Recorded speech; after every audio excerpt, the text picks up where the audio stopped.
আফগানিস্তান যে দেশকে একসময় যুদ্ধবিধ্বস্ত, অবরুদ্ধ আর আন্তর্জাতিকভাবে বিচ্ছিন্ন বলে মনে করা হতো, সেই আফগানিস্তান আজ তালেবান সরকারের নেতৃত্বে বিশ্ব রাজনীতির মঞ্চে নতুন বাস্তবতা তৈরি করছে। তালেবানের নেতৃত্বে থাকা দেশটি এখন আর শুধু অতীতের যুদ্ধের গল্প নয়, বরং আঞ্চলিক বাণিজ্য, নিরাপত্তা, অর্থনৈতিক সংযোগ এবং কূটনীতিতে এক গুরুত্বপূর্ণ অংশীদার হিসেবে উঠে আসছে। গত ৩ ও ৪ জুলাই আজারবাইজানে অনুষ্ঠিত অর্থনৈতিক সহযোগিতা সংস্থা ইসিও এর ১৭তম শীর্ষ সম্মেলন তার বড় প্রমাণ। এই মঞ্চে একসঙ্গে দাঁড়িয়েছেন তুরস্কের প্রেসিডেন্ট রজব তাইয়েব এরদোগান, আফগানিস্তানের ডেপুটি প্রধানমন্ত্রী মোল্লা আব্দুল গনি বেরাদার, ইরানের প্রেসিডেন্ট মাসুদ পেজেশকিয়ান, পাকিস্তানের প্রধানমন্ত্রী শাহবাজ শরীফ এবং আজারবাইজানের প্রেসিডেন্ট ইলহাম ওলিয়েভ সহ আঞ্চলিক ও বিশ্ব নেতাদের বড় একটি অংশ। এই দৃশ্য প্রমাণ করে তালেবানের নেতৃত্বাধীন আফগানিস্তানকে আর উপেক্ষা করা যাচ্ছে না। বিশ্লেষকরা বলছেন, আন্তর্জাতিক বড় শক্তিগুলো এখন নিজেদের স্বার্থে আফগানিস্তানের সঙ্গে সম্পর্ক করতে বাধ্য হচ্ছে, কারণ তালেবান সরকার কেবল দেশের ভেতরে স্থিতিশীলতা ফিরিয়ে আনেনি, বরং আন্তর্জাতিক মঞ্চেও নিজেদের প্রয়োজনীয়তা ও অবস্থান দৃঢ় করেছে। এখন আর শুধু ইসিও সম্মেলনেই থেমে নেই আফগানিস্তান। ওআইসির শীর্ষ সম্মেলন, জাতিসংঘের দোহা বৈঠক, Belt and Road Forum, Saint Petersburg Economic Forum, Kazan Forum, Tehran Dialogue, Tashkent সম্মেলন, ওসলো ডায়লগ, মস্কো ফরম্যাট বৈঠক এবং এসসিও সন্ত্রাসী ও মাদক বিরোধী বৈঠক সহ প্রতিটি আন্তর্জাতিক মঞ্চেই সক্রিয়ভাবে অংশ নিচ্ছে আফগান প্রতিনিধি দল। এসব বৈঠকে তারা শুধু উপস্থিতি নয়, তুলে ধরছে আফগানিস্তানের অবস্থান, দাবি, প্রস্তাবনা এবং উন্নয়ন পরিকল্পনা। আজকের এই প্রতিবেদনে আমরা জানব ২০২১ সালে তালেবান সরকারের শাসন শুরুর পর আফগানিস্তান কিভাবে একের পর এক আন্তর্জাতিক সম্মেলনে অংশ নিয়ে নিজেদের অবস্থান ও দাবি বিশ্ববাসীর সামনে তুলে ধরেছে।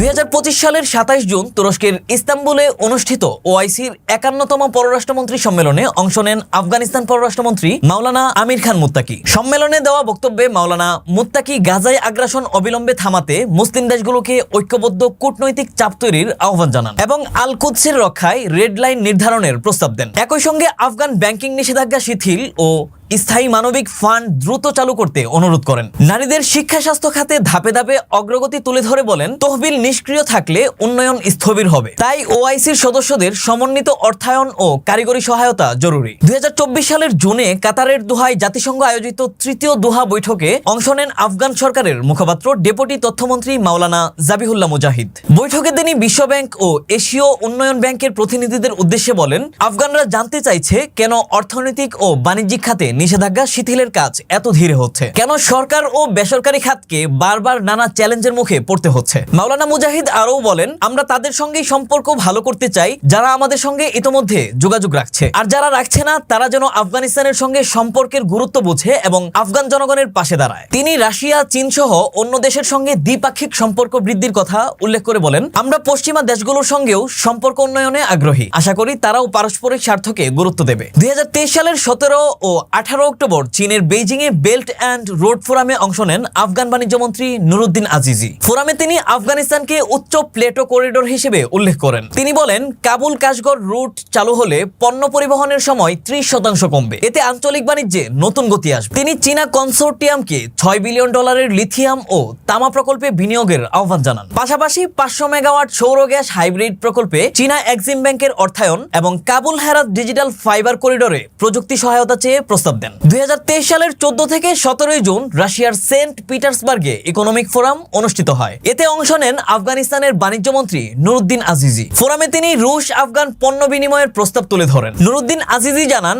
আফগানিস্তান গম, সার ও জ্বালানির বিনিময়ে তামা, কনসেন্ট্রেট, লিথিয়াম সহ বিভিন্ন খনিজ, শুকনা খাবার এবং মার্বেল সরবরাহ করতে প্রস্তুত। তিনি খনিজ চুক্তিতে গ্রিন করিডোর, বিমা চালু এবং রাশিয়ার ডেভেলপমেন্ট কর্পোরেশনকে বিনিয়োগের আহ্বান জানান। আফগান বাণিজ্য মন্ত্রী আশা করেন করেন যৌথ বিনিয়োগের মাধ্যমে দুই দেশের বার্ষিক বাণিজ্য $2 বিলিয়ন পৌঁছাতে পারে। 2023 সালের 18 থেকে 20 মে রাশিয়ার তাতারিস্তানে অনুষ্ঠিত কাজান ফোরামে অংশ নেন আফগান বাণিজ্য মন্ত্রী নুরুদ্দিন আজিজি। ফোরামে তিনি বলেন, আফগানিস্তান হালাল মাংস, ঔষধ এবং ইসলামী ফিটনেস পণ্য রপ্তানি করে তাতারিস্তান সহ মুসলিম দেশগুলোর বাজারে প্রবেশ করতে চায়। তিনি হেরাত কাজান হালাল হাব গড়ে তোলার প্রস্তাব দেন, যেখানে যৌথ সনদ বোর্ড গঠন এবং $200 মিলিয়ন শরীয়তসম্মত তহবিল তৈরির আহ্বান জানান। আফগান বাণিজ্য মন্ত্রী আরও বলেন, হালাল পণ্য সরবরাহের চেইন, কর ছাড় এবং ইসলামী অর্থায়ন একসঙ্গে এগোলে দুই দেশের বাণিজ্য 5 বছরে 3 গুণ বাড়তে পারে এবং এতে মুসলিম অর্থনীতি আরও শক্তিশালী হবে। 2023 সালের 13 ও 14 নভেম্বর ইরানের তেহরানে তেহরান ডায়লগ ফোরাম অনুষ্ঠিত হয়। এতে অংশ নেন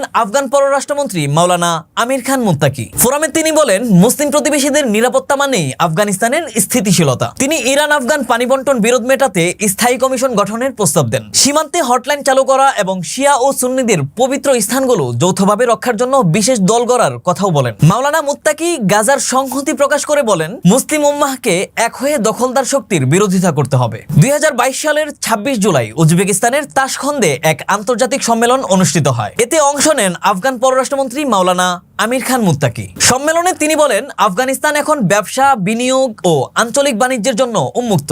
যুদ্ধ শেষ হওয়ার পর দেশটি অর্থনীতি গড়তে ও দেশ পুনর্গঠনে সবচেয়ে বেশি গুরুত্ব দিচ্ছে। আফগানিস্তান এই অঞ্চলের বাণিজ্যের কেন্দ্রবিন্দু হতে চায়। মাওলানা মুত্তাকি আমেরিকা ও পশ্চিমা দেশগুলোকে দোহা চুক্তির প্রতিশ্রুতি মানতে বলেন এবং আফগানিস্তানের উপর দেওয়া আর্থিক ও ব্যাংকিং নিষেধাজ্ঞা দ্রুত তুলে নিতে আহ্বান জানান। তিনি বলেন, আফগান জনগণের সম্পদ ফ্রিজ করে রাখা অনৈতিক কাজ, যা জনদুর্ভোগ ও অর্থনীতিকে স্থবির করে দিচ্ছে। 2022 সালের 30 ও 31 মার্চ চীনের আনহুই প্রদেশের তুনশিতে প্রতিবেশী দেশ ও দ্বিপাক্ষীয় বৈঠক অনুষ্ঠিত হয়। এতে অংশ নেন আফগান পররাষ্ট্রমন্ত্রী মাওলানা আমির খান মুত্তাকি। বৈঠকে তিনি বলেন, আমরা প্রতিবেশী দেশগুলোর সঙ্গে শান্তিপূর্ণ সহাবস্থান, বন্ধুত্বপূর্ণ সম্পর্ক ও পারস্পরিক সুবিধাভিত্তিক সহযোগিতা চাই। স্থিতিশীলতা ও উন্নয়ন আমাদের শাসনের প্রধান অগ্রাধিকার। তিনি আরও বলেন, আফগানিস্তানের মাটি আর কখনো বাইরের কোনো শক্তির দখলে যাবে না এবং আমরা আমাদের ভূখণ্ড অন্য কোনো দেশের বিরুদ্ধে ব্যবহার করতে দেব না। আমাদের লক্ষ্য নিরাপত্তা, আঞ্চলিক স্থিতিশীলতা ও শান্তি নিশ্চিত করা।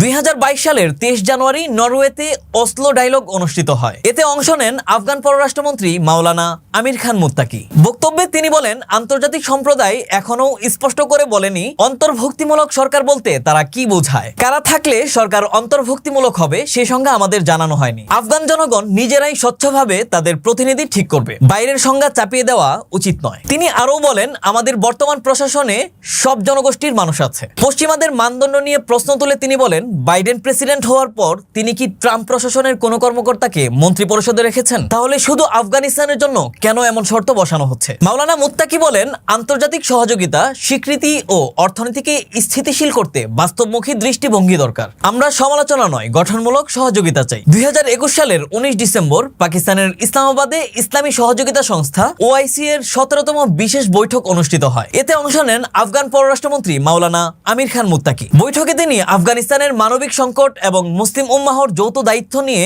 বক্তব্য দেন। মাওলানা মুত্তাকি বলেন, আফগানিস্তানের মানবিক সংকটে মুসলিম দেশগুলোকে এক হয়ে কথা বলতে হবে। রাজনৈতিক শর্ত নয়, আগে মানুষের জীবন ও মানবিক প্রয়োজনকে অগ্রাধিকার দিতে হবে। আমাদের লক্ষ্য মানুষের জীবন বাঁচানো, রাজনীতি নয়। তিনি আরও বলেন, OIC ঘোষিত উম্মাহ ট্রাস্ট ফান্ড অবিলম্বে চালু করতে হবে। এই তহবিল যেন সরাসরি খাদ্য, আশ্রয় ও স্বাস্থ্যসেবায় ব্যয় হয়, যাতে সাধারণ মানুষ দ্রুত উপকৃত হতে পারে। মাওলানা মুত্তাকি ইসলামী উন্নয়ন ব্যাংক IDB ঋণ ও অনুদান শর্ত সহজ করার আহ্বান জানান। 2021 সালের 19 অক্টোবর রাশিয়ার রাজধানীতে মস্কো ফরম্যাট বৈঠক অনুষ্ঠিত হয়। এতে অংশ নেন আফগান সরকারের ডেপুটি প্রধানমন্ত্রী মাওলানা আব্দুস সালাম হানাফি। বৈঠকে তিনি বলেন, যদি আফগানিস্তানের নতুন সরকারকে দ্রুত স্বীকৃতি ও সমর্থন না দেওয়া হয়, তাহলে IS এবং অন্য সন্ত্রাসী গোষ্ঠীগুলো আরও শক্তিশালী হয়ে উঠতে পারে, যা দেশের নিরাপত্তার জন্য বড় হুমকি হবে। তিনি আরও বলেন, নিষেধাজ্ঞা ও সম্পদ অবরুদ্ধ থাকলে খাদ্য, চিকিৎসা এবং নগদ অর্থের সংকট বেড়ে যায়। এতে সন্ত্রাসী গোষ্ঠী ও মাদক পাচারকারীরা সুবিধা নেবে। মাওলানা হানাফি বলেন,